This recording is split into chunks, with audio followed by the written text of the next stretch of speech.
میگه آخر استفاده از مواد مخدر کارتون خوابیه. خب ببین این آقای چی میگه، خوب گوش کن.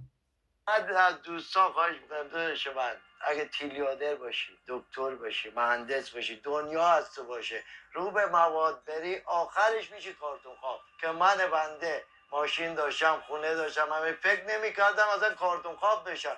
تو خواب شبم نمیدیدم. روزی که کارتون خواب شدم فقط بابام گفت و یه روزی پسر به بیفتی به سر خاک من که گریه کنی دستت به اینجا نرسه. به همون روز رسیدم.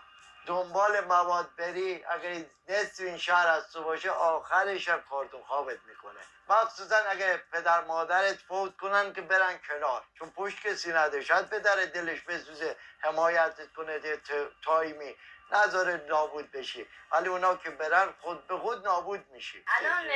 دیدی چی گفت؟ این که از این بعد تو حرفش گفت پدرم یه چیزی به من گفته که تو اگر بری دنبال مواد معذرت میخوام فلان فلان کشم میشی. خب خیلی جالب بود. حالا مثال اونو برات میخوام بذارم، مثال در مثال. ببین چی میگه اینجا، خوب گوش کن.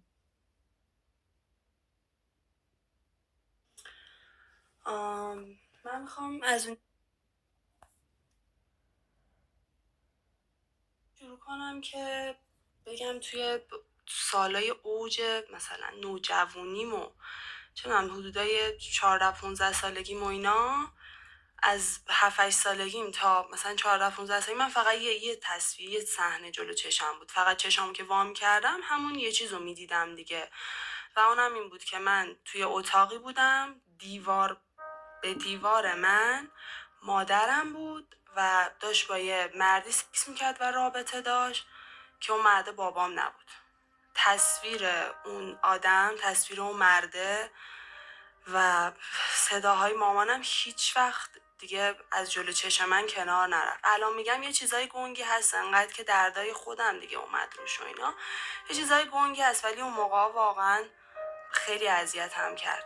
تو حالا بچگی متوجه میشدی چه اتفاقی داره؟ دقیقاً در این که من از بچگی افتادم تو این که بدونم این داستانا چیه، این که بفهمم، این که ببینم جلوی چشمم بابای بی غیرتم به خاطر اینکه تن لششو نبره سر کار شروع میکرد به اینکه از مامانم مایه بذاره برای خرج موادش، خرج هر چیش. یعنی مثلا فقط این نبود وقتی که نشه میکرد این کارو میکرد، تفریحش شده بود دیگه.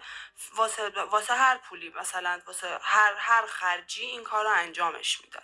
و ما از اول وضعمون این نبود. من یه سری عروسک‌ها هنوز داشتم تو خونمون، عروسک‌های گرون. ما وضعمون انقدر بد نبود، خانواده نرمالی بودیم ما. بابام که افتاد توی این مواد، و بابا که نمیخوام اسمشو بزنم، اون آدم، اون مرد که افتاد توی این راه، توی مواد و فلان و اینا، خب ما خیلی بدبخت شدیم.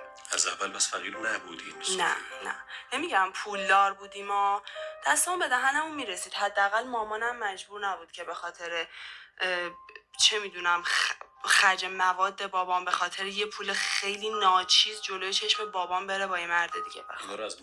دیدی چی گفت؟